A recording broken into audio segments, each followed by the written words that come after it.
na tanging may otoridad at kapangyarihan mag-audit at mag-examine ng lahat ng report at papeles ng pagkakagasta ng ating bansa. Ay ang komisyon. I-raise ko na naman po yun. Ayaw kong sumagot lang siya. Ang pinasasagot po sa akin ay yung hindi ako. Sabi ko, Mr. Chair, ilapitan ko po, Mr. Chair. Huwag naman po ganito. Ilagay naman po natin sa konteksto at sa regulasyon natin. Tinatanong ko po ay isang constitutional issue. Bakit ang pasasagutin mo sa akin ay hindi man lang abogado? Huwag mo naman akong insultuhin.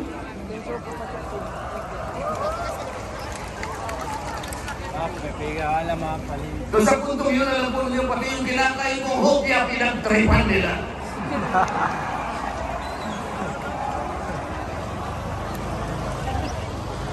Ang Iglesia ni Cristo ay hindi po laban sa impeachment, sapagkat ang impeachment ay itinatadhana sa saligang batas. Ngunit, kung ang paraan ng pagsasagawa nito ay wala sa batas at wala sa tuntunin, ito na naman ay pagmumulan ng kaguluhan, pagmumulan na naman ng pagkakabahabahagi ng ating bansa. Ito po ang gusto nating iwasan. Ito po ang gusto nating iwasan. Iniimbestiga nila po yung confidential funds. Ang tanong ko po, Mr. Chairman, mahigit pong 400 opisina at ahensya ng ating pamahalaan ang tumatanggap ng confidential funds. At sila din ay natatawagan ng pansin ng Commission on Audit. Bakit naman isang opisina lang ang pinipilit niyong usisahin? Hindi ba masyadong halata namang pamumulitika yan? Ito po yung gusto nating liwanagin. Hindi po tayo laban sa pag-iimbestiga ng katiwalian. Ilagay po natin sa ayon. Sana man lang, kumuha sila ng ilang pang mga bahagi ng opisina na kagaya din ng paggagamit ng confidential funds, sapagkat ang layunin po raw ay makagawa ng batas. Kung talagang gusto ninyong gumawa ng batas, kasi po in aid of legislation, palagi po ito ang nagagamit, inquiry in aid of legislation. Nasa saligang batas po naman talaga ito. Kaya lang, meron pong limitasyon ang inquiry in aid of legislation. Ano po yung unang limitasyon? Kailangan po meron ka ng nakabalangkas na batas, panukala. Hindi mo lang makumple-kumpleto sapagkat nag-aatubili ka, baka merong impact ito sa ibang sektor. Kaya tatawag ka ng mga tao na makatutulong sa iyo para sa ganun makumpleto mo ang iniisip mong panukala. Pagka ganun, alam niya kung sinong tatawagin niya. At alam niya rin kung anong itatanong niya. Hindi po ganun ang nangyayari ngayon.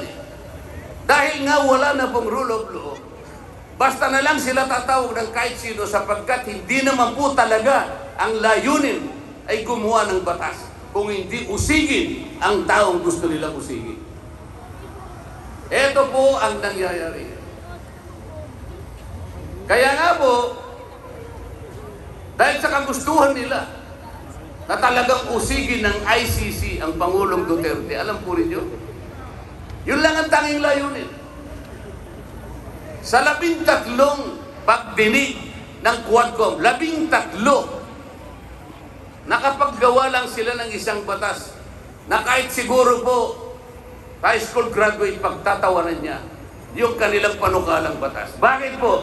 Yung definition na definition lamang po ng extrajudicial killing ay talaga pong matatawakan. Ayaw ko na pong babahin yun. Ibig sabihin, ang layunin talaga ay hindi in aid of legislation, kung hindi in aid of prosecution, in aid of persecution.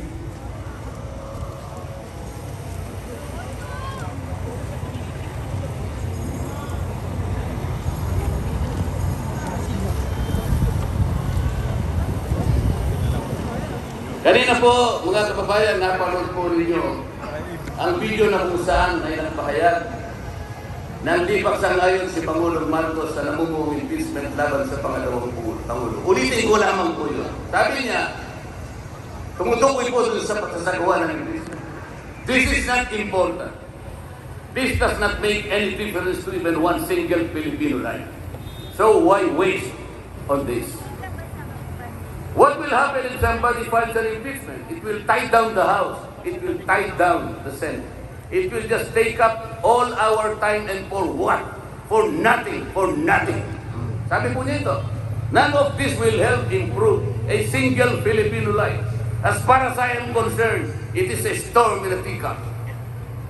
It's a tempest in a teacup. Ang ibig sabihin, isang napakaliit na bagay na pinipilit ninyong palakihin. Napakalaki ng problema ng bansa ang hinaharap natin. Ito ang ating atupagin. Ito yung gustong mangyari ng Pangulo ng Republika ng Pilipinas.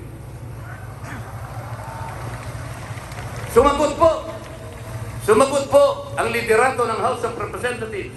At sa isang bahagi, ang sabi po niya, ito po, kinuha ko lang yung isang bahagi sa isang mahabang manifestong ginawa nila.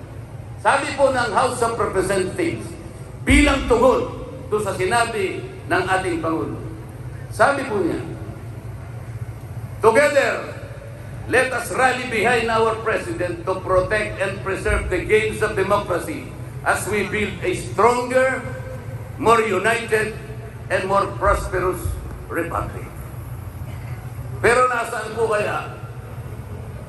Nandito po kaya lahat yung mga sumama sa manifesto ito na sumusuporta na mag-rally tayo sa likod ng Pangulo? Tayo'y magkaisa upang panindigan yung nauna niyang pahayag na ang gusto nating unahin na pagkaisahan ay yung pagtugon, pag-address sa mga problema ng bansa. Nasaan kaya sila? Nandun kaya sila sa likod ng Pangulo o tayo lang lahat? Sa mga tayo pong lahat ngayon na sama-samang nagkakatipon ngayon na hindi ko mabilang kung ilang, baka meron 1 milyon po yan. Tayo pala ngayon ang nagkakatipon sa diwa ng tunay na kapayapaan at pagkakaisa na nagrarally ngayon. Sapagkat tayo lamang ang nasa likod ng Pangulo sa kagustuhan niya na harapin natin ang mga hamon at nagbabantang problema ng ating bansa. Sapagkat, sabi niya, totoo naman, ang impeachment ay hindi makapagbibigay kahit anong butil ng kabutihan sa buhay ng isang Pilipino. Bago po ako magtapos, ay nais ko pong sipiin dito ang butil ng kaalaman na inadaw sa isang 1957 Nobel ng pamagatay Atlas Shrugged ni Alice O'Connor, nakilala sa taguring Ayn Rand. Ang sabi po niya, sa English muna po, pasensya na po kayo. When you see that in order to produce, you need to obtain permission from men who produce nothing.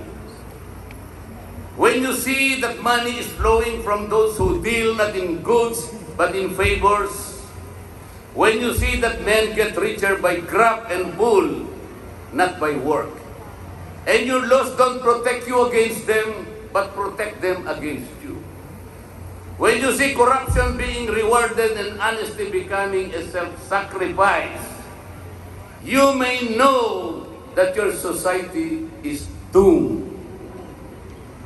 Kapag nakikita po ninyo na para tayo ay mag-produce, ay hingi pa tayo ng permiso sa mga taong hindi naman nakakapag-produce. At nakikita po nyo na umaapaw ang pera sa pamagitan ng patagong transaksyon at hindi sa pamagitan ng mga merchandise na nakikita natin. At nakikita ninyo kanya na yung iba ay lalong nagiging mayaman sa pamagitan ng katiwalian at hindi sa pamagitan ng trabaho. At ang mga batas ninyo, sila pa ang proteksyonan. At ang batas ninyo ay sila pa ang lumalaban sa inyo. At kapag ang corruption ay ito ang itinatadhana, ito ang binibigyan ng reward. At yung katapatan ay ito ay nagiging sakripisyong pang personal. Alam na ninyo na ang inyong lipunan ay nasa kapahamakan. Mabigat po ito. Mabigat po ito. Ito ang dapat harapin ngayon sa pamamagitan ng pagkakaisa, pagkakasundo at kapayapaan. Hindi po biro-birong problema ang inaharap ng ating bansa. At bago po ako tuluyang magtapos, payagan ninyo kung ulitin ang sentimiento ni Edmund Burke, isang English political philosopher na sinabi niya, "The only thing necessary for evil to triumph is for good men to do nothing." Sa Tagalog po, ang tanging kailangan para magtagumpay ang kasamaan ay magsawalang kibo at walang gawin ang mabubuting tao. Maraming salamat po at magandang hapon po sa ating lahat.